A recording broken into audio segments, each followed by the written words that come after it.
Hello friends, नए blog में आप लोग का स्वागत है। आज लाठी वाले बाबा वीर अभिमन्यु की कहानी सुनाएंगे।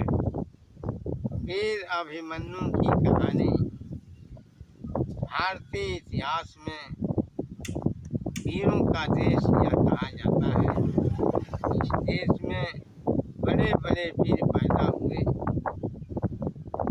कहा जाता है कि वीर का लड़का वीर ही होता है, कायर का लड़का कायर होता है। अभिमन्यु के पिता का नाम अर्जुन था, उनकी माँ का नाम सुभद्रा था। जब महाभारत की लड़ाई शुरू हुई उस समय अभिमन्यु 16 वर्ष के थे।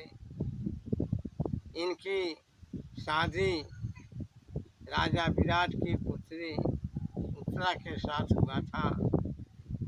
कुछ ही दिनों के बाद, संसर्ग में रहने के बाद, इनका एक लड़का होने वाला था। लेकिन लड़का होने के पहले ही वीर अभिमन्यु वीर गति को प्राप्त हुए। वीर गति को प्राप्त होने के बाद जयद्रथ उस समय अपने पैर को इनकी छाती पर रखा था।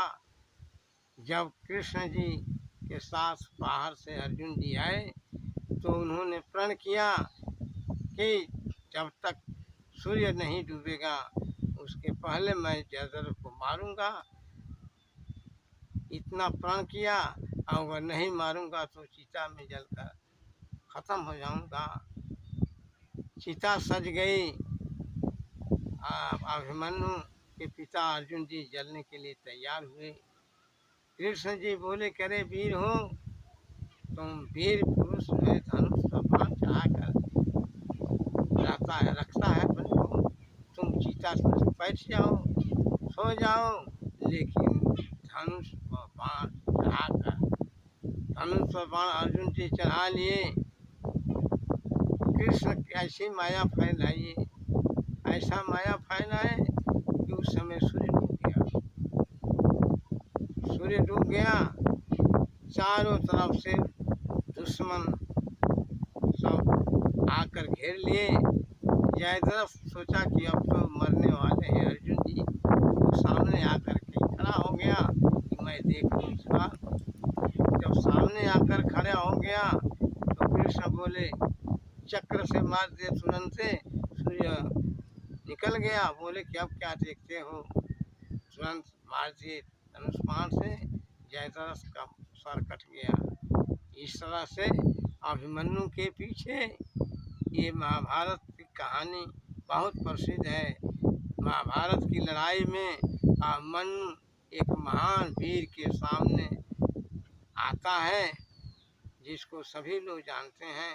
अभिमन्यु के मर जाने के बाद उत्तरा से एक लड़का पैदा हुआ अभिमन्यु का, जिसका नाम रखा गया परीक्षित। पांडवों के लास्ट खानदान थे राजा परीक्षित। राजा परीक्षित के बाद पांडवों का राज्य की समाप्ति हो गया, वहाँ से विलीन हो गया। इस तरह से अभिमन्यु की कहानी है, जो महाभारत में सबसे अधिक चरितार्थ है। यह ठीक है फ्रेंड्स, लाइक और सब्सक्राइब जरूर करें और इस वीडियो को सपोर्ट करें। धन्यवाद।